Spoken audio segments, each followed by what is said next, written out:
छायक मनन्तिमीकं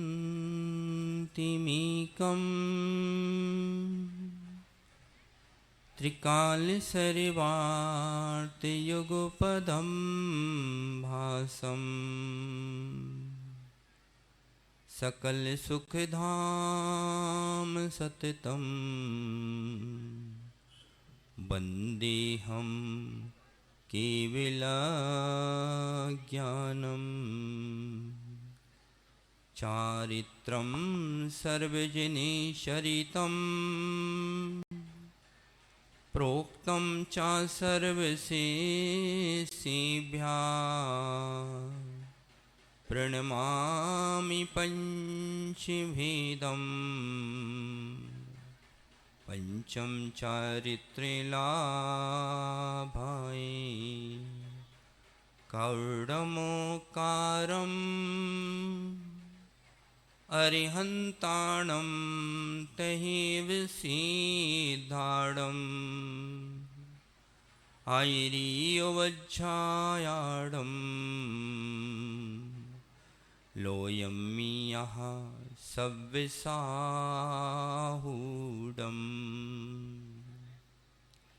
अनंत अनंत सिद्ध परमेष्टि भगवान की आदि तीर्थंकर 1008 श्री आदिनाथ भगवान की प्राकृतिक वांग्मय के परम प्रोधा आचार्य भगवान श्री कुंद कुंद भगवान की अध्यात्म रसिक अध्यात्म योगी आचार्य भगवान श्री गुरुदेव विशुद्ध सागर जी महाराज की 3,9 करोड़ महामुनि राजों की जय बोलिए। श्रुत संवेगी मुनि श्री सुब्रत सागर महाराज की, मुनि संघ की नमोस्तु शासन।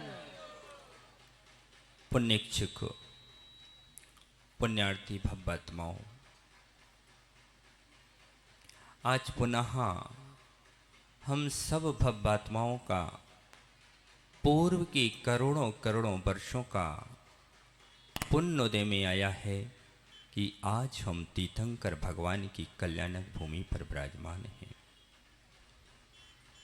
मनुष्यों, तीर्थंकर भगवान की वह देशना अरिहंत भाषित सिद्ध सिद्धित आचार्य उपासित आचार्यत उपाध्याय उपासित सर्व साधु साधित है।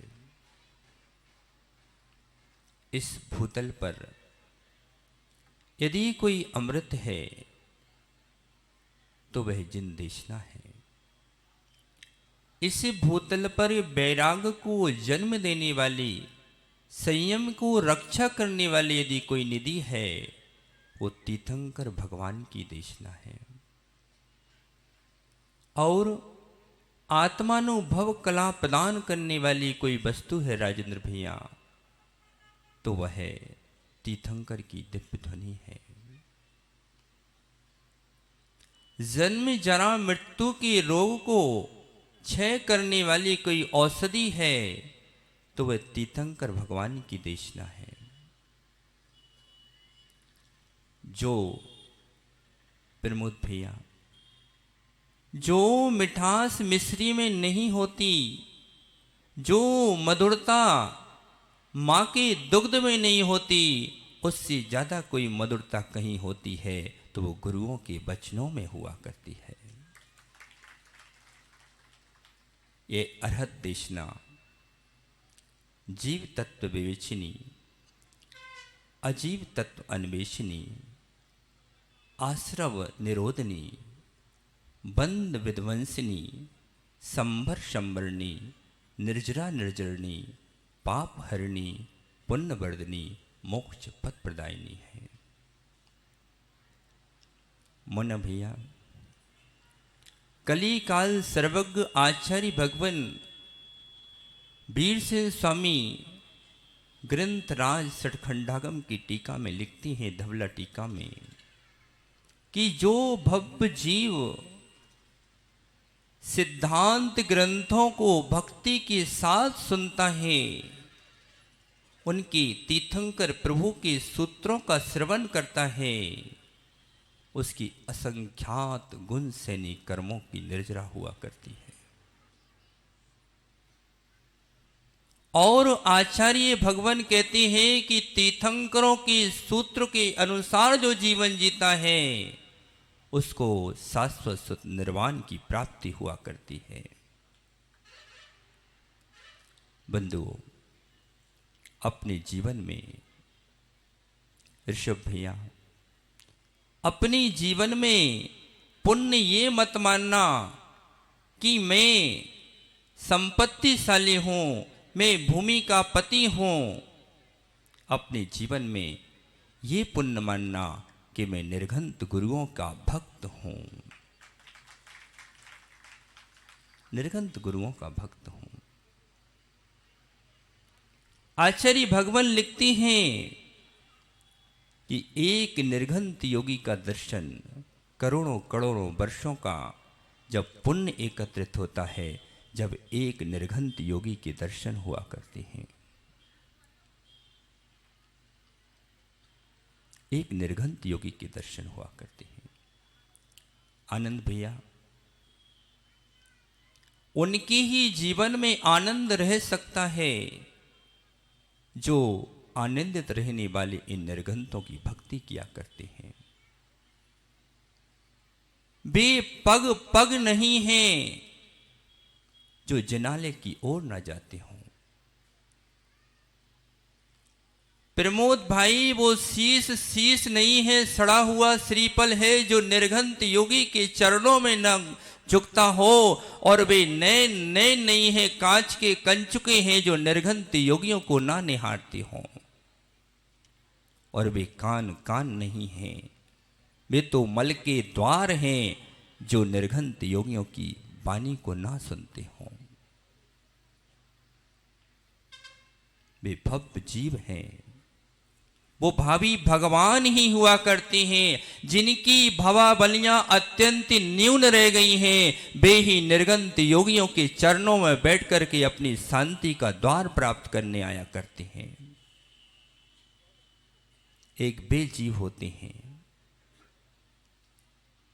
एक बेजीव होते हैं कि यदि कोई बिल्ली म्याऊं म्याऊं करने लगती तो प्रमोद भाई डंडा लेकर के उसको भगाने आ जाते हैं। जब श्वान भौंकता है, कौवा कांव कांव करता है, गाय रंभाती है और सिंह जो है चिंघाड़ता है, मक्खियां भिन भिनाती हैं और मेढक टर्राता है, सिंह दहाड़ता है और हाथी चिंघाड़ता है, और जो बिल्ली होती है म्याऊं म्याऊं करती है, लेकिन उसकी आवाज को कोई सुनना पसंद नहीं करता है।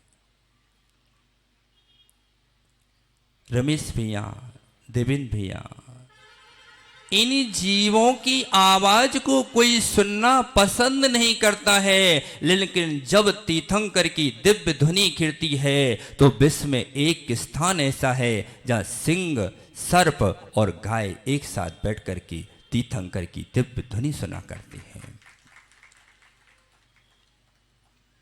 ये अपना सौभाग्य मानना, ये अपना भाग्य उदय मानना कि हमने ऐसे युग में जन्म लिया है, हमने उस युग में जन्म लिया है। ये मत रोना कि मैंने ऋषभ देव के सामने जन्म क्यों नहीं लिया, मैंने महावीर के सामने जन्म क्यों नहीं लिया। तुम ये सोचना कि मैंने उस युग में जन्म लिया है जहां एक और आचार्य विद्यासागर जैसे सूर्य चमक रहे हैं और दूसरी ओर आचार्य विशुद्ध सागर जैसी चंद्रमा चमक रहे हैं। प्रमोद भाई, यदि चामुंड राय एक बाहुबली खड़ करके अपने को सौभाग्यशाली मानता है तो तुमने तो कितने बाहुबली खड़े कर दिए। यदि एक छोटी सी प्रतिमा तुमने कहीं पर विराजमान कर दी तो समझ लो तुमने जिन शासन को स्थापित कर दिया है, जिन शासन को स्थापित कर दिया है। आज पूरा का पूरा सागर उमड़ आया है। आज पूरा का पूरा सागर उमड़ आया है। आचार्य भगवान कहते हैं कि भक्ति से चमत्कार होता है और तपस्या से सिद्धि हुआ करती है। ध्यान रखना, कभी भी तपस्या से चमत्कार नहीं होते हैं, भक्त की भक्ति से चमत्कार हुआ करते हैं। जो भक्त की भक्ति का माताओ, जो भक्त का आनंद है, जो भक्त का आनंद है, वो आनंद तो आनंद भैया भगवान का भी नहीं है। जो भक्त का आनंद है, नीलेश भैया, सौधर्मेंद्र जी, सौधर्मेंद्र जी, जो भक्त का आनंद है वो भगवान को भी उतना आनंद नहीं है। उनका आनंद भिन्न है और भक्त का आनंद भिन्न है।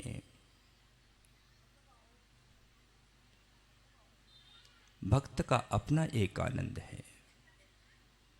जैसे एक उस माँ से पूछना जिसका सुंदर बेटा हो और उस बेटे को देख करके उस माँ को जो आनंद आता है, वो ही आनंद एक गुरु को, शिष्य को देख करके आता है। भक्त का जो आनंद है राजेश भाई, वो भगवान का आनंद नहीं है। भक्ति के माध्यम से आचार्य भगवान कहते हैं जो निधत्त निकाचित कर्म होते हैं, निधत्त निकाचित कर्म जो होते हैं वो तपस्या से नहीं गिरते हैं, वो भक्त की भक्ति से वो निधत्त निकाचित कर्मों का क्षय हो जाया करता है। आज प्रभु का तप कल्याणक है। क्या है? आज तप कल्याणक है। प्रभु के तप कल्याणक के दिन आज हमें सीखना है कि प्रभु प्रभु कैसे बने। एक कलश से जाकर के पूछना कि तू माटी से कलश कैसे बनी। किसी संतान से ये मत पूछना कि तुम्हारी माँ ने कितनी मेहनत की है, और किसी शिष्य से ये मत पूछना कि तुम्हारे गुरु ने कितनी मेहनत की है।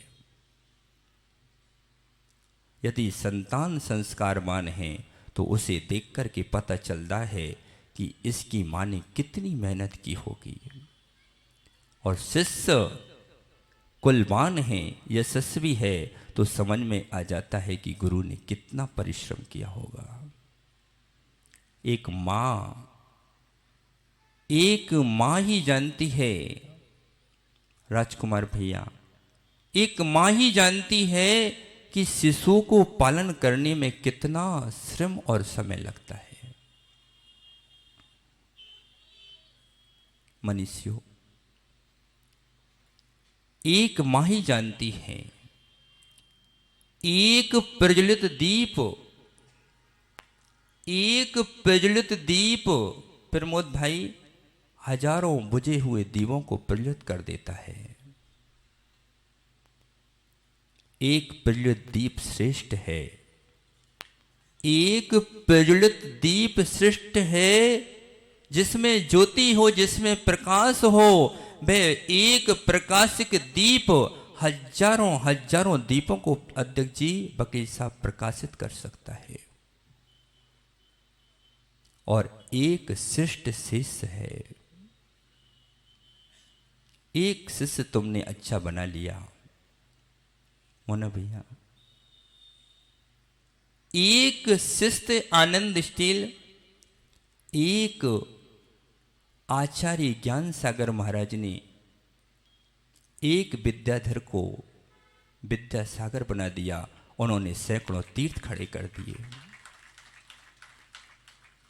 जे गुरु चरण जहां धरे तहां तहां तीर्थ होए। जे जे गुरु चरण जहां धरे ताथा तीरथ हुई। सैकड़ों वर्ष पूर्व, राजन भैया, सैकड़ों वर्ष पूर्व एक कवि ने कल्पना की और उसने एक स्तुति लिखकर के स्तुति के पहले पद में लिखा कि जे गुरु चरण जरे ताता तीरथ होए।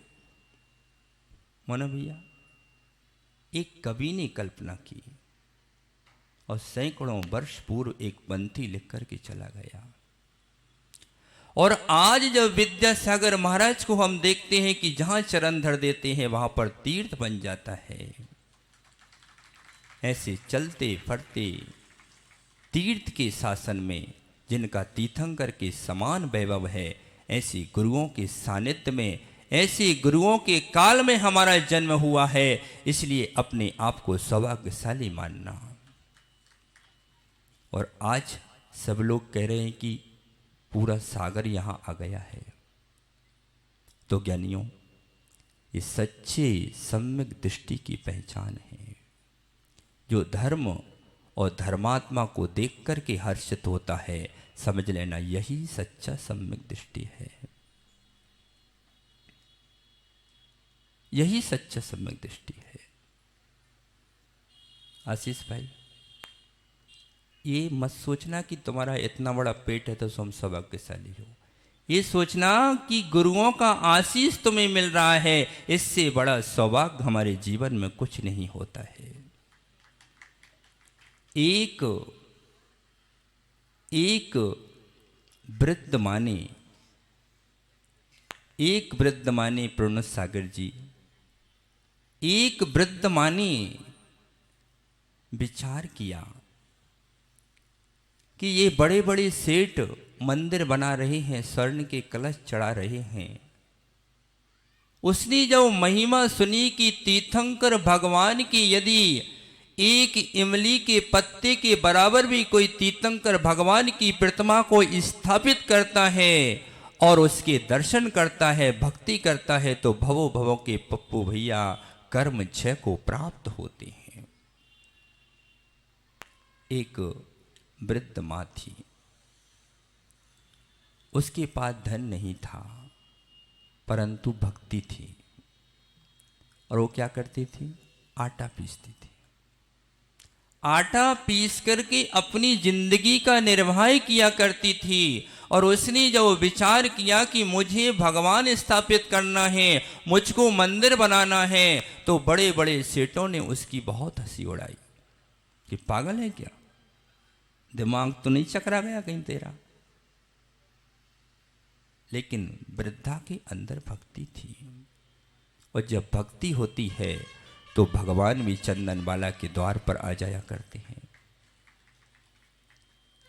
भगवान भी जब भक्ति होती है चंदनबाला के द्वार पर पहुंच जाते हैं।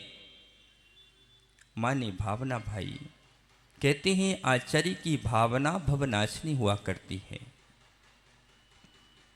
भावना भवनाशिनी हुआ करती है। यदि तीर्थंकर की मां ने भावना भाई कि मेरे गर्भ में ऐसा पुत्र जन्म ले कि तीनों लोगों का कल्याण करने वाला हो, तो उस मां के गर्भ में तीनों लोगों के नाथ ऋषभदेव आ गए। और सिहोरा वालों ने तो भावना भाई नहीं थी, फिर भी नेमिना चलकर के सिहोरा में आ गए। ऐसा भी होता है। जो नहीं चाहते उनको मिलता है, जो नहीं चाहते, लाला जी, जो नहीं चाहते रत्न, वो मात्र चाहते हैं रत्नात्रय धर्म। उनके चरणों में, उन रत्नात्रय धारियों के चरणों में बड़े बड़े सेठ रत्नों के थाल लेकर के उनके चरणों में चढ़ाने आते हैं। क्या? उनके चरणों में रत्नों के थाल लेकर के जाते हैं। क्या कभी तुमने सुना कि कभी आचार्य विद्यासागर महाराज ने किसी से कहा कि भैया तू दान कर दे? अरे तुम्हें अपने पाप धोना है तो तुम उनके चरणों में जाकर के प्रार्थना करते हो, भगवान हमारा दान कहीं पर लगा दो। क्योंकि ये निर्घंत योगीश्वर हैं, ये रोटियों के चक्कर नहीं लगाते, रोटी उनकी चक्कर लगाया करती हैं। और प्रमोद भाई हैं, बड़े प्रसन्न होते हैं, टेबल पर बैठ कर के भोजन करते हैं, इतना परिश्रम करते हैं और चम्मच से भोजन करते हैं, बड़े प्रसन्न होते हैं। लेकिन कभी तुमने विचार किया कि तुमको इतनी मेहनत के बाद एक हाथ से खाने मिलता है, लेकिन निर्घंत योगीश्वर कुछ भी नहीं कमाते, दोनों हाथों से मजे से खाते हैं। उस वृद्ध माँ ने विचार किया और एक पंडित जी से जाकर के उन्होंने प्रार्थना की कि मैं भगवान रखना चाहती हूँ। तो उस पंडित जी ने कहा कि ठीक है, तुम अपने कुछ पैसे एकत्रित कर लो। तो एक प्रतिमा ला करके उन्होंने प्रतिमा ला करके, अब जमीन स्वयं को रहने जमीन नहीं थी तो रखें कहाँ, उसने वो प्रतिमा ले जा करके एक पहाड़ी पर विराजमान कर दी। अब पंडित जी हैं तो अपनी पंडिताई तो बताना पड़ेगी भाई। तो वहां पर अपने पवन पंडित जी थे, तो उन्होंने कहा भैया ऐसे नहीं, तुमको यह मंदिर बनाना पड़ेगा। तो ठीक है, उस माँ ने आसपास से कुछ पत्थर इकट्ठे करके और चूने का एक छोटी सी मंदिरिया बना करके भगवान को विराजमान कर दिया। पंडित जी ने प्रतिष्ठा कर दी। अब इसके बाद पंडित जी बोले कि नहीं भैया, बगैर शिखर का मंदिर नहीं होना चाहिए।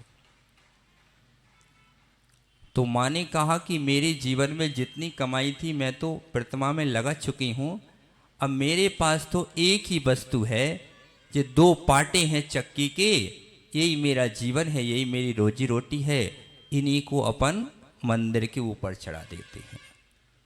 उस माँ ने वो दोनों पाटे उस मंदिर के शिखर पर चढ़ा दिए। और देखो उस माँ, वृद्ध माँ की भावनाओं का फल देखो, एक छोटा सा मंदिर मोना भैया आज मड़िया जी की तीर्थ के रूप में परिवर्तित हो चुका है। पिसनहारी की मड़िया से आज वहां इतने सारे मंदिर बन गए। एक जिन बिंब की महिमा देखो, एक जिन बिंब की महिमा देखो कि एक जिन बिंब के माध्यम से तीर्थ स्थापित हो गया। मनुष्यों, एक की बहुत बड़ी महिमा होती है, एक की बहुत बड़ी महिमा होती है मोना भैया। एक छोटे से तिनके को भी तुम कमजोर नहीं समझना, छोटे से तिनके को कमजोर नहीं समझना, क्योंकि एक शत्रु पूरी जीवन को अशांति के लिए बहुत होता है।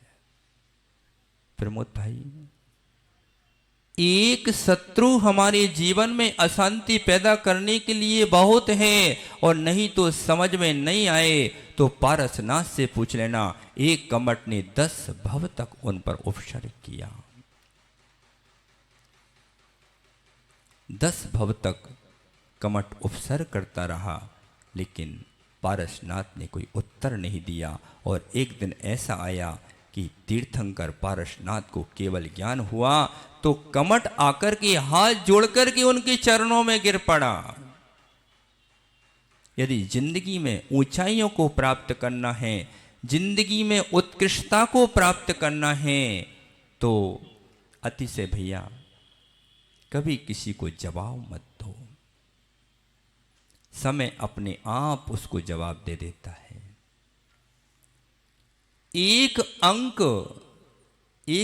की महिमा किसी विद्यार्थी से जाकर के पूछना।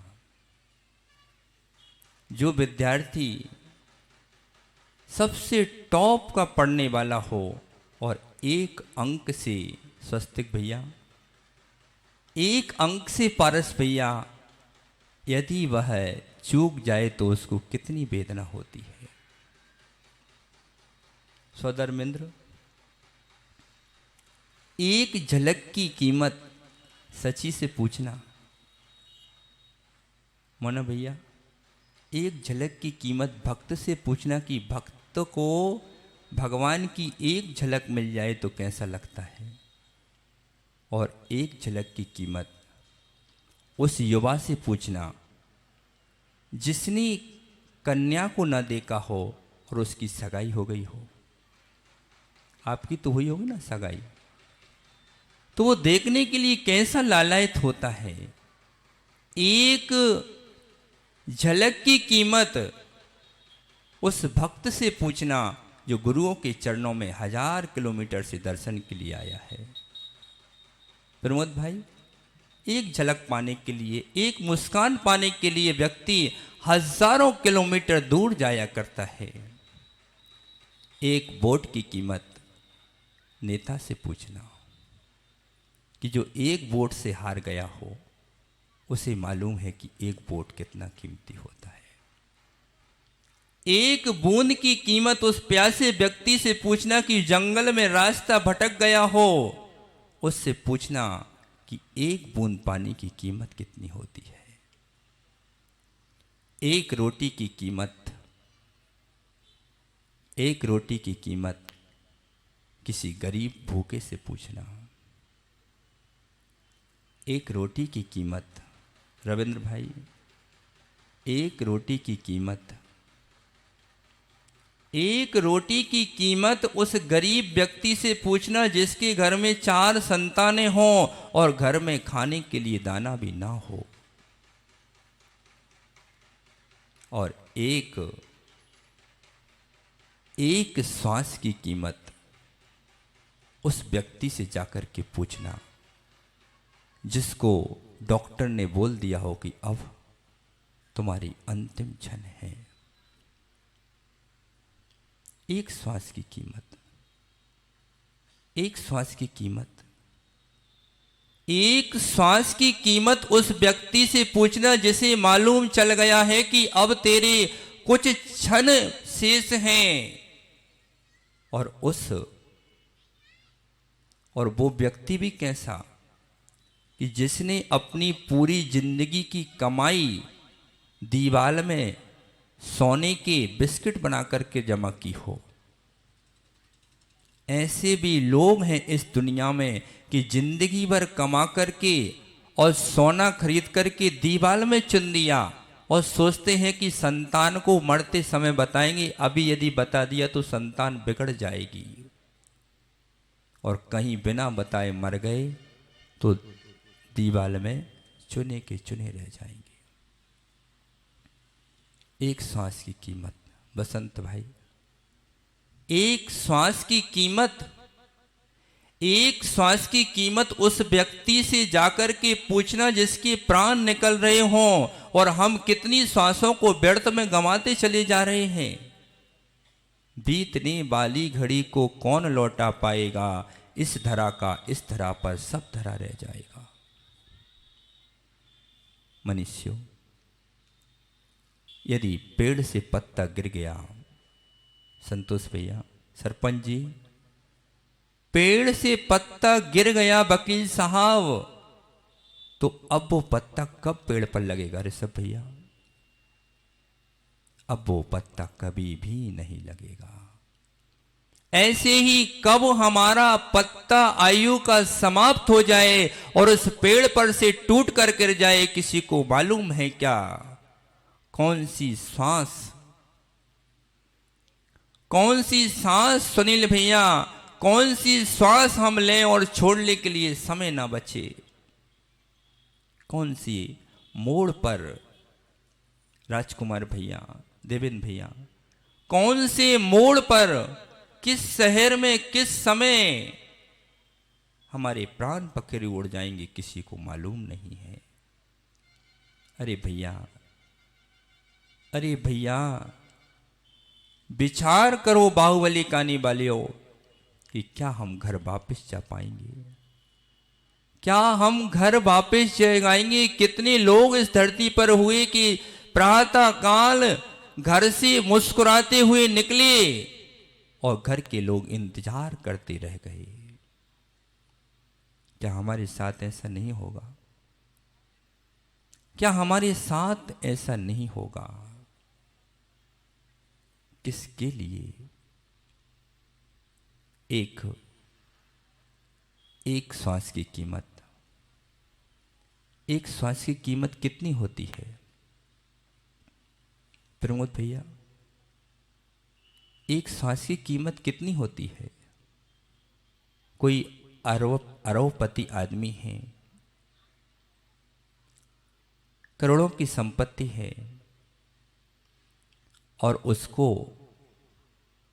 एक सिग्नेचर करना है अपनी प्रॉपर्टी की। उससे पूछो कि एक श्वास की कीमत कितनी होती है। अभी कोरोना में तो सबको पता चल गया ये बात। ग्रंथों में लिखा था मोना भैया, ग्रंथों में लिखा था तो लोग मानते नहीं थे, लेकिन कोरोना में लोगों को पता चला कि तिजोरी की तिजोरी लेकर के, सूटकेस लेकर के डॉक्टर के पास खड़े रहे कि मेरे संबंधी को बचा लो, लेकिन डॉक्टर ने हाथ जोड़ करके कहा मेरे हाथ में कुछ नहीं है। एक श्वास की कीमत बता सकता है कोई? एक श्वास की कीमत अमूल्य है। एक श्वास की कीमत जब अमूल्य है तो पूरे जीवन की कीमत कितनी होगी? कभी विचार किया तुम लोगों ने? मनुष्यों, राग भी भला नहीं और द्वेष भी भला नहीं। राग भी आग है और द्वेष भी महाज्वाला है। संसार में जितने भी अनर्थ हो रहे हैं, जितने भी अनर्थ होंगे और जितने भी अनर्थ आज तक हुए हैं, वे राग और द्वेष के कारण हुए हैं। संसार में हम क्यों भटक रहे हैं? राग द्वेष द्वयी दीर्घ नित्याकर्षण कर्मणा। राग और द्वेष की भट्टी में जल करके हम भस्म होते चले जा रहे हैं। एक श्वास की कीमत, एक मिनट की कीमत उससे पूछना। एक मिनट की कीमत उस व्यक्ति से पूछना कपूर चंद जी, जिसने प्लेन का टिकट लिया हो और वो प्लेटफार्म पर खड़ा हो और उसके सामने से प्लेन निकल जाए। क्या? उस व्यक्ति से पूछना। ट्रेन में तो बैठे होगे जानू भैया, कभी ऐसा हुआ कि टिकट हाथ में हो, सामने से ट्रेन निकल जाए तो कैसा लगता है? तब मालूम चलता है माताओं कि एक मिनट की कीमत कितनी होती है। लेकिन आज ये विचार करना कि हमने तो घंटों घंटों कड़ी और दाल की चर्चा में ही निकाल दिए। जितनी देर हम इधर उधर की बातें करते हैं, इतनी देर यदि एक क्षण एक पल भी यदि तुमने तीर्थंकर प्रभु का नाम ले लिया तो समझ लो अनेक अनेक भवों के पुण्यों के भंडार तुमने भर लिए हैं। क्या? एक आदत, एक नियम ले लो सब माताएं, क्योंकि तुम्हारी बातें तो हम नहीं छुड़ा सकती हैं, क्योंकि ये तो तुम्हारा मूल गुण है। जैसे मुनियों के 28 मूल गुण होते हैं ना, तो चाहे वो बीमार हों, चाहे वो धूप में हों, गर्मी में हों, अपने 28 मूल गुणों का पालन प्रणय सागर जी अपने को करना ही पड़ता है। ऐसी ही चर्चा करना तो तुम्हारा मूल गुण है। अब चर्चा तो हम नहीं छोड़ा सकते हैं, क्योंकि चर्चा छोड़ देंगे तो बोलना भूल जाएंगे भैया। लेकिन एक नियम ले लो कि जब भी तुम चर्चा करो तो बीच बीच में कभी 1 घंटे बाद या 2 घंटे बाद या 6 घंटे बाद या 12 घंटे बाद या 24 घंटे में एक बार ओम बोल लेना। क्या? ओम। तो किसी को पता भी नहीं चलेगा, चर्चा भी होती रहेगी और भगवान का नाम भी ले लेंगे। अब ये मत सोचना कि महाराज जी एक बार ओम से क्या होता है। एक बार भी प्रभु का नाम हमारे मुख पर आ गया तो समझ लो कि हमारे जीवन में शांति का द्वार हमने खोल दिया। एक क्षण उस व्यक्ति से जाकर के पूछना, एक क्षण की शांति कैसी होती है। जिसके घर में किलकिल मच रहा हो, जिसका पति व्यसनी हो, 24 घंटे लड़ता हो, उस नारी से जाकर के पूछना कि एक क्षण की शांति कैसी होती है। और उस योगी से जाकर के पूछना, सुनील भैया, उस योगी से जाकर के आनंद भैया पूछना, जिस योगी को एक क्षण के राग की कनिका कष्ट देती हो।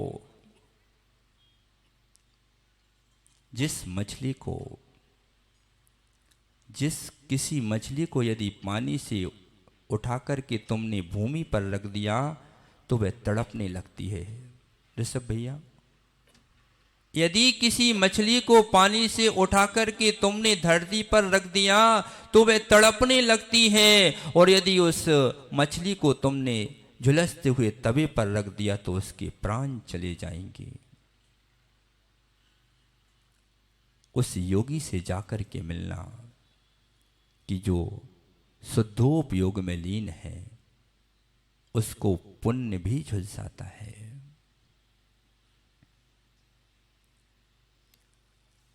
प्रमोद भाई, क्या हो गया सबको?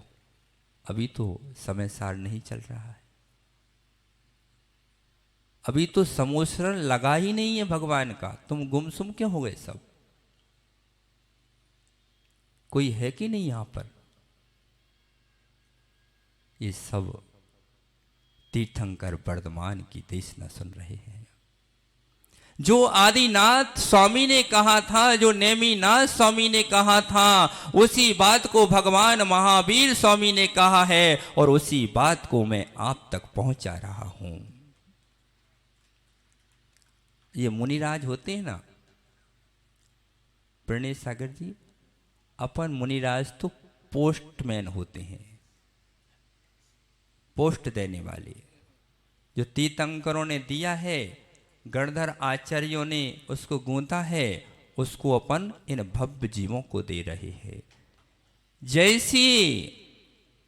जैसे एक श्रेष्ठ पिता अपनी संतान को संपत्ति सौंपता है कि जिससे उसकी कुल परंपरा शांति से चलती रहे, वैसे ही निर्गंत योगी अपने तीर्थंकरों की देशना को भव्य जीवों को दिया करते हैं कि कभी मोक्ष मार्ग का द्वार बंद न हो, कभी मोक्ष मार्ग का द्वार बंद ना हो। मैंने कहा था कि एक बार ओम बोल लिया करो। कोई जो मनीष भैया, जो स्तोत्र होता है उससे भी शक्तिशाली मंत्र होता है, और आशीष भाई, मंत्र से भी कोई शक्तिशाली है तो वह बीजाक्षर हुआ करता है। और ओंकार जो है वो द्वैदशांग का सार है। ओंकार को तुम छोटा मोटा नहीं समझना, पूरी द्वैदशांग का कोई सार है तो वो ओंकार है। ओंकार में अरिहंत का आ है, सिद्ध का सा है, आचार्य का आ है, उपाध्याय का ऊ है, और मुनियों का मां विराजमान है। एक बार यदि तुमने अपने जीवन में ओंकार बोल लिया, समझ लेना कि तुम्हारा मोक्ष मार्ग प्रशस्त हो चुका है। एक बार, अब मैंने कहा था कि एक ओंकार बोलने से भी तुमको एक तो सबसे पहले पुण्य का आश्रव होगा। भगवान का नाम लेने से, क्योंकि पंच परमेष्टि का स्मरण तुम्हें संक्षेप में लेना है, तो एक बार ओंकार बोल लिया करो। मोना भैया, नेमीचंद जी को भी समाचार दे देना कि भैया यदि दीवाल में कहीं पर चुन के रखा हो तो अपने बच्चों को बता के जाना पहले से, क्या? नहीं तो पता चले कि जिंदगी भर की कमाई दीवाल में समा गई। हाँ, बसंत तो घबरा रहा है बेचारा, क्या करे। अरे चिंता नहीं करो, आज भगवान दीक्षा लेने वाले हैं, तुम अकेले ही बचोगे। एक एक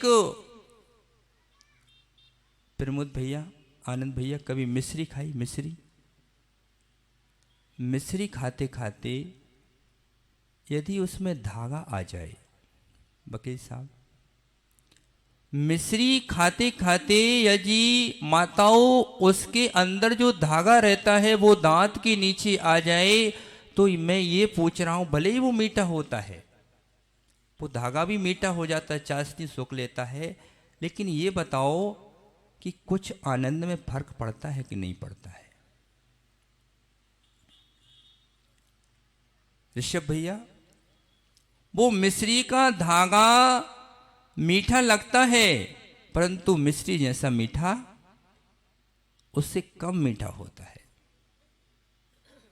ऐसे ही कोई पेड़ा खाए और उसमें कंकड़ आ जाए तो कैसा लगता है?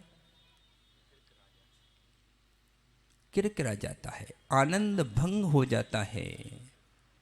ऐसे ही तुम जब सुख भोगते हो, तुम्हारे आनंद के दिन होते हैं, तुम्हारे सुख के दिन आते हैं, और बीच में कोई संकट आ जाता है, तो तुमने विचार किया कि ये संकट बीच में कहां से आ गया? क्या आपने कभी विचार किया इस बात पर? कहीं तुम पूर्व भव में तीर्थंकर भगवान की भक्ति कर रहे थे, और भक्ति करते करते किसी ने एक बादाम उठाई और तुमने उसको घूर करके देखा, इतने में अशुभ कर्म का बंध हो चुका था। इतने में अशुभ कर्म का बंध हो चुका था। एक कंकड़ ने पूरी मिठास का आनंद भंग कर दिया है। ऐसे ही मनुष्यों, ये कंकड़ की और पेड़े की बात नहीं है। एक कंकड़ जब मुख की मिठास को भंग कर देता है, ऐसे ही कसाई की एक कड़ी का साधक की पूरी जिंदगी की साधना को धूमिल कर दिया करती है। कष्ट देने वाली कोई वस्तु है वकील साहब, तो संसार में वो कसाय है। जिंदगी भर धर्म किया और एक क्षण की कसाई आ गई, क्रोध आ गया, मान आ गया, लोभ आ गया, तो समझ लो तुम्हारी साधना भंग हो गई।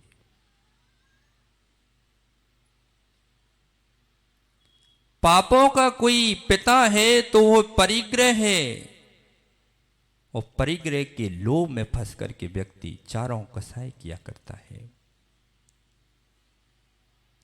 राग की बात चल रही थी। राग भी भला नहीं, द्वेष भी भला नहीं।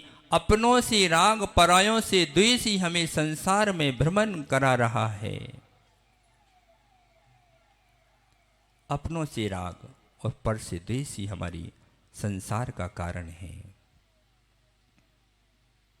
राग की बेड़ी भी अच्छी नहीं और द्वेष की बेड़ी भी अच्छी नहीं है। भक्त का आनंद भगवान को भी नहीं आता है। ये स्योरा वाले बहुत अच्छे से ले रहे हैं। जीवंत पंच कल्याणक चल रहा है। सब लोग, प्रमोद भैया, इतने आनंदित हैं यहां पर, ऐसा लग रहा है जैसे घर ही घर के लोग सब पंच कल्याणक कर रहे हैं। इतना आनंद आ रहा है। कोई किसको किसी के प्रति शिकायत नहीं है। सब अपना आनंद ले रहे हैं। और यहाँ के युवा तो इतने अच्छे हैं, बिल्कुल तन मन धन से जुटे हुए हैं। एक बालक आया शाम को 10 बजे, वो अतिशय बालक, अतिशय भैया आए 10:15 बजे रात में। मैं अपने कक्ष में बैठा हुआ था। बोले, महाराज, जैसी माँ अपने बच्चे का ध्यान रखती है, अब बताओ 10:15 बजे रात में आके कहता है, महाराज जी आपको गर्मी लगेगी, ऊपर चलो छत पर। जहां पर ऐसे युवा रहते हो तो समझ लो कि हमारा जिन शासन हमेशा चलने वाला है। ऐसे युवा से ही हमारे पूरा जिन शासन चलने वाला है। ज्ञानियों, एक शत्रु हमारे जीवन की शांति भंग कर देता है। प्रमोद भाई, हम में शक्ति नहीं है पारसनाथ जैसी कि कमटों को झेल सकें, इसलिए अपने जीवन में मोना भैया शत्रु खड़े मत करना, शत्रु खड़े मत करना। यदि कोई तुमको आकर के गाली भी दे तो तुम जाकर के उसके चरण छू लेना कि भैया मुझ में शक्ति नहीं है कि मैं पारसनाथ बन सकूं, नहीं है शक्ति। एक पलक उठाने में भी, एक मोना भैया एक पलक उठाने में भी शक्ति चाहिए। अपने पिता से जाकर के आज पूछना कि जो सियोहरा की धरती पर कभी दौड़ा करते थे, एक कदम उठाने में कितनी शक्ति लगती है। और उस आदमी से जाकर के पूछना जो सैया पर पड़ा हो, उल्टी सांस चलने लगी हो, उसकी आंख से नाक दिखना बंद हो गई हो, उस आदमी से पूछना कि पलक उठाने में कितनी ताकत लगती है। मनुष्यों, उस आदमी से जाकर के पूछना कि पलक उठाने में कितनी शक्ति लगती है।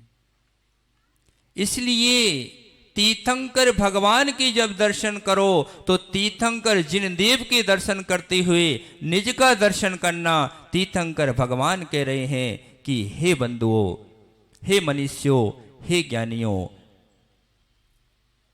मुझको ध्यान से देखो, निरखो अंग अंग जिनवर के, जिनसे झलके शांति अपार। निरखो अंग अंग जिनवर के, जिनसे झलके शांति अपार। और जिन्होंने, आपने कभी सोचा कि भगवान नासा दृष्टि से क्यों बैठे हैं? क्योंकि उन्होंने समस्त संसार को देख लिया है, समस्त संसार के संबंधों को देख लिया है, भोग लिया है, और उनको सार समझ में आ गया है कि दुनिया को देखने से सुख नहीं है, नासा दृष्टि से बैठने में ही सुख है। उन्होंने अपने पगों से पूरी दुनिया को नाप लिया है और उनको ये सार की बात समझ में आ गई है कि पालती पर पालती मार करके बैठ करके ध्यान करने से ही कर्म क्षय होंगे। संसार में भ्रमण करने से कहीं पर भी शांति मिलने वाली नहीं है। राग भी भला नहीं और द्वेष भी भला नहीं। एक शत्रु भी हमारी आत्मिक शांति को भंग कर दिया करता है। कसाई की एक कणिया हमारे, कसाई की एक कणिका हमारे जीवन की पूरी साधना को भंग कर देती है और विष की एक कणिका पूरे के पूरे भोजन को नष्ट कर देती है, विषैला कर देती है। एक शत्रु भी हमारे जीवन की शांति को भंग कर दिया करता है। चलते हैं हम उन पांडव मुनिराजों के पास। जब महाभारत का युद्ध हुआ, करोड़ों करोड़ों लोग मारे गए, उसके उपरांत पांडव मुनिराज बन गए जाकर के। पर्वत के ऊपर जाकर के इतनी भीषण गर्मी में खड़े हुए थे, ध्यान में निमग्न। इतने में दुर्योधन का भांजा वहां पहुंचता है। उसने देखा, अरे हमारे मामा का वध करने वाले ये पांचों यहां खड़े हुए हैं। उसने जाकर के लोहे के आभूषण बनवाए और गर्म करके उन पांडव मुनिराजों पर उपसर्ग प्रारंभ कर दिया। पांचों महामुनिराज अपनी ध्यान में लीन थे। बसंत भाई, पांचों महामुनिराज ध्यान में आरूढ़ थे, अपनी आत्मा में निमग्न थे। जब उपसर्ग हुआ तो नकुल सहदेव के मन में आया कि युधिष्ठिर मुनिराज इस उपसर्ग को कैसे सहन करेंगे, वो तो सुकोमल है। उनके मन में मनीष भाई ये नहीं आया कि मेरे भाई उपसर्ग कैसे सहन करेंगे। बसंत भाई, उनके मन में भाई का राग नहीं उमड़ा। उनके मन में ये आया कि युधिष्ठिर मुनिराज इतनी सुकोमल हैं, इतनी सुकोमल हैं, तो ऐसा उपसर्ग कैसे सहन करेंगे। इतनी सी बात मन में आ गई, इतना सा राग मन में उमड़ आया, इतना सा राग प्रमोद भाई, इतना सा प्रशस्त भद्र राग उनके मन में आ गया कि युधिष्ठिर मुनिराज उपसर्ग सहन कैसे करेंगे।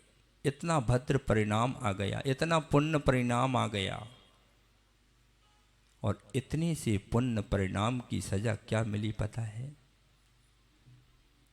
इतना माताओं ध्यान दो, इतना प्रशस्त परिणाम की ये मुनिराज कैसे उपसर्ग सहन करेंगे। उनके लिए भाई का राग नहीं आया।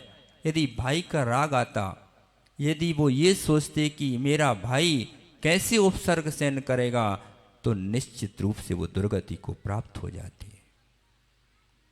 लेकिन उनके मन में देवेंद्र भाई परिणाम ये आया कि ये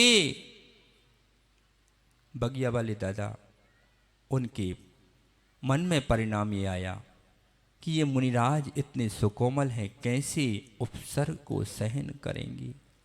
इतना सा ऋषभ भाई, इतना सा प्रशस्त परिणाम पप्पू भैया, इतना सा पुण्य परिणाम के बदले में पता क्या कर्म बंद हुआ उनको। वे 3 मुनिराज युधिष्ठिर, भीम और अर्जुन तत्काल निर्वाण को प्राप्त हुए। और जिनके मन में ये विकल्प आया था कि ये 3 मुनिराज कैसे सहन करेंगे, उनको 33 सागर की जेल हो गई। सरवार सिद्धि में जाकर के वे देव बन गए। राजेश भाई, एक स्था था परिणाम की मुनिराज स्वधर्म इंद्र। सोचो, इतना सा प्रशस्त परिणाम, उनमें शक्ति थी। यदि वे इस विकल्प में नहीं पड़ते तो उनको वज्र विषम नारायण सेनंता क्षण मात्र में उनके लिए भी निर्वाण की सिद्धि प्राप्त होने वाली थी। लेकिन इतनी से परिणाम से उनको 33 सागर तक देव परिवार में रहना पड़ा। 33 सागर तक। और नियम से यदि कोई सरवार सिद्धि का देव एक बार बन जाए मोना भैया, तो नियम से वो एक भवतारी हुआ करता है। अगले भव में मुनि बन के नियम से मोक्ष जाता है। लेकिन इतने से परिणाम से 33 सागर तक उनको देव पर्याय के बंधन में बंधना पड़ गया। अब सौधर्मेंद्र, तुम विचार करो कि तुम कौन कौन से राग करते हो। जब मुनिराज, एक भावलिंगी मुनिराज का इतना सा प्रशस्त राग बसंत भाई उनके लिए 33 सागर तक स्वर्ग में अटका करके रख सकता है। मामा, जगत मामा कहां गए?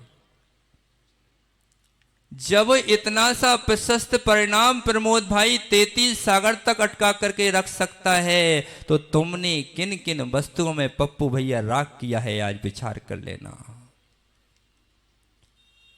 जिसकी राख होना है, माताओं, जिस शरीर की राख होना है, उस शरीर पर राग करके हमने कितनी कितनी कितनी कितनी कर्मों का बंध किया है। विचार करने की आवश्यकता है। जब मुनियों का राग भी बंध का कारण है। भैया, मोना भैया, किसी को यदि लोहे की जंजीर से बांध करके रखा जाए तो क्या अच्छा है? और स्वर्ण की जंजीर से बांध के रखा जाए तो भी अच्छा है। दोनों ही बंधन हैं, दोनों ही बंधन हैं, दोनों ही बंधन हैं। मुक्ति की अपेक्षा तो दोनों ही बंधन हैं। रानू भैया, सोचो कि एक छोटा सा राग परिणाम एक छोटा सा राग परिणाम किस तरह संसार में भटका दिया करता है, और छोटा सा वैराग्य परिणाम मुक्ति के मार्ग को प्रशस्त कर दिया करता है। एक सूरज की एक किरण, सूरज की एक किरण, कपूर भैया, राजीव भैया, सूरज की एक किरण पूरे के पूरे अंधकार को नष्ट कर देती है, और एक सम्यक की एक कणिका, एक किरण सम्यक की फूट गई तो मिथ्यात्व के पर्वतों को गिरा करके नष्ट कर देती है। आचार्य भगवान लिखते हैं कि जैसे वज्रपात से पर्वत के टुकड़े टुकड़े हो जाते हैं, वैसे ही कोई सम्यक दृष्टि जीव तीर्थंकर प्रभु के दर्शन करता है तो उसके मिथ्यात्व के पाप के पर्वत टुकड़े टुकड़े होकर के गिर जाया करते हैं। इन निर्घंत योगियों के चरणों में बैठ करके ऐसे परिणाम करो, ऐसे परिणाम करो कि कभी किसी मां के गर्भ में आना ना पड़े। ऐसे परिणाम करो बंधुओं। एक चिंगारी ईंधन को नष्ट कर देती है। एक महात्मा लाखों लोगों को मोक्ष मार्ग में लगा देते हैं, और एक प्रभु का दर्शन पापों का क्षय कर देती है, और एक गुरु की एक लकीर हमारी तकदीर को बदल दिया करती है। एक दर्शन। गौतम स्वामी ने एक झलक देखी वर्तमान की, गौतम स्वामी ने एक झलक देखी वर्तमान की, वर्तमान स्वामी की प्रतिमा की, और एक झलक देखते हुए केश लुंचन प्रारंभ कर दिया। और एक झलक देखी रानू आपने तो बंधन में बंद करके बैठ गए। अरे भाई, रूप को मत देखो, स्वरूप को निहार लो तो भगवान बन जाओगे। भगवान तो बहुत दूर की बात है, यदि सच्चे इंसान बन गए मानिक भैया, यदि सच्चे इंसान बन गए, ग्राम पूजा मंडल कहाँ गया, अरहम ग्रुप कहाँ गया, अनाज व्यापारी संघ कहाँ गया, काकागंज वाले भी आए थे आज। यदि हम सच्चे इंसान बन गए, सच्चे इंसान बने तो संत बनने में देर नहीं लगेगी मोना भैया, और यदि एक बार संत बन गए तो भगवंत बनने में देर नहीं लगेगी। सच्चा इंसान ही संत बन सकता है, और सच्चा संत ही भगवंत बना करता है। तो सबसे पहले सच्चा इंसान बनने की आवश्यकता है। सोनू भैया, सच्चा इंसान बनने की आवश्यकता है। प्रकाश पंडित जी, यदि सच्चे इंसान बन गए तो हमें भगवान बनने से कोई नहीं रोक सकता है। नीलेश भैया, यदि सच्चे इंसान बन गए तो कोई शक्ति इस धरती पर नहीं है जो हमें भगवान बनने से रोक सके,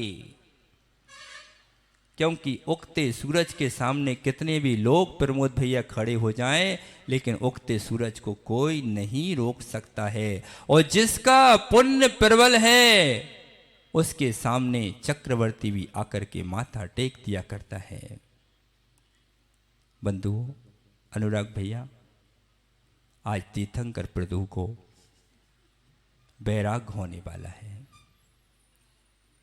आपको मालूम है तीर्थंकर नेमिनाथ भगवान की जब बारात निकली तो 56 करोड़ बराती थी। कितनी? जब नेमिनाथ भगवान की बारात निकली तो आज जब हम मंच पर आए तो ऐसा लग रहा है नेमिनाथ भगवान की बारात में 56 करोड़ बराती आ गए हैं यहां पर।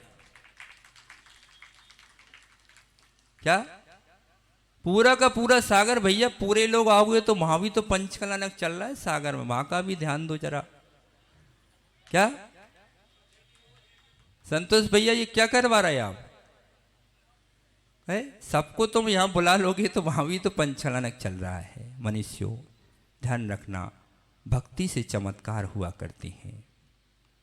पावापुर की भूमि पर जब वर्धमान को निर्वाण हुआ तो स्वर्ग के पूरे देवी देव आकर के उस भूमि की थोड़ी थोड़ी धूल अपने सिर पर लगाई तो पावापुर में सरोवर का निर्माण हो गया। ऐसे यहाँ लग रहा था कि आज भगवान की तप कल्याणक पर पूरे के पूरी दुनिया के लोग सिहोरा में आ गए हैं और यहाँ पर तीर्थ बन चुका है। मनीष भैया, पंचम काल में स्वर्ग के देव भूमि पर नहीं आते।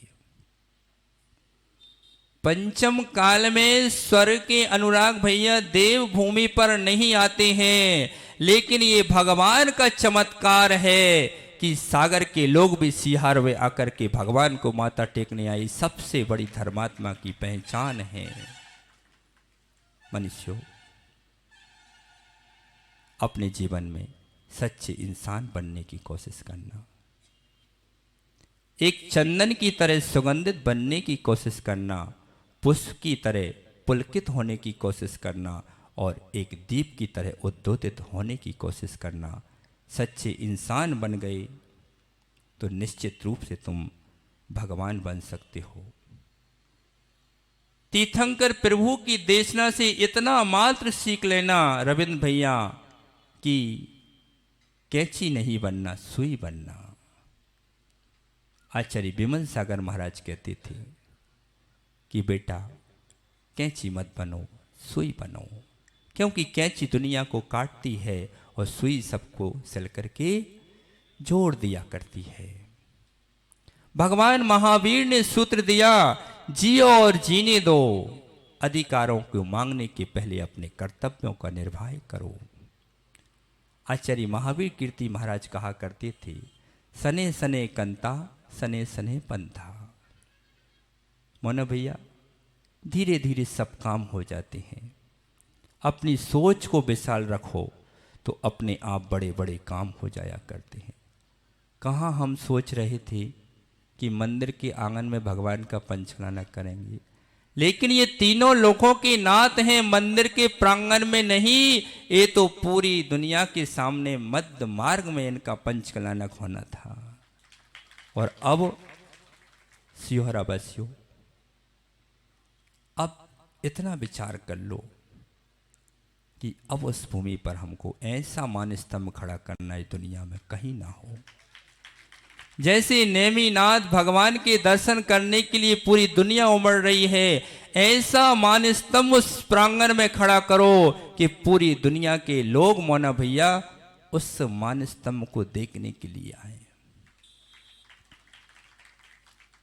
और शीघ्र से शीघ्र रविंद्र भैया, अब तो तुम बन गए, अब किसी और को भी मौका दे दो। और क्या, अब तुम्हारी सभी मनोकामनाएं पूर्ण हो चुकी हैं। अब बस एक भावना और भाव। बसंत की मम्मी कह रही हैं कि बस समाधि मरण तो निश्चित होगा। जिस माँ के गर्भ से दो दो ऐसे धन्य करने वाले बेटे जन्मे हो, उस माँ का समाधि मरण निश्चित होगा, निश्चित होगा। रविंद्र भाई, इस पर्याय में ऐसी भावना भाव कि जब भी हमारा गमन हो तो पीछे कमंडल के साथ हो, और तुम्हें चिंता करने की आवश्यकता नहीं है। अब तो सिहोरा के दो है, तीसरे तुम हो जाएगा तो संग का संग बन जाएगा सिहोरा का, चिंता नहीं करना। मनुष्यों, इन्हीं भावों के साथ कि दुनिया को दुत्कारो मत, पुचकारना सीखो। मानव होकर के मानवता का परिचय दो और कैंची नहीं सुई बनो, और इन सूत्रों को अपनी आत्मा में पिरो करके रखो। जब तक निर्वाण ना हो और जब तक हमें मुक्ति का स्थान न मिले, तब तक मुक्ति पथ पर चलने वाले निर्घंत योगियों की वंदना करते रहना और इनकी वंदना करके अपने जीवन को धन्य करते रहना। इन्हीं मंगल भावों के साथ, इन्हीं प्रार्थना के साथ कि पूरे संसार के जीव सुखी रहे, शांति को प्राप्त करें। परम पूज्य आचार्य भगवान श्री गुरुदेव विशुद्ध सागर जी महाराज की 3,9 करोड़ महामुनि राजों की, मुनि श्री सुब्रत सागर जी महाराज जी की, राजेश जी जन शिखाजी जन दलपतपुर से आए हुए हैं, श्रीफल अर्पित करेंगे। महायज्ञ नायक यज्ञ नायक स्वधर्मेंद्र ईशान सानत कुमार और कुबेर जी अंदर आ जाएंगे। मुनि सुब्रत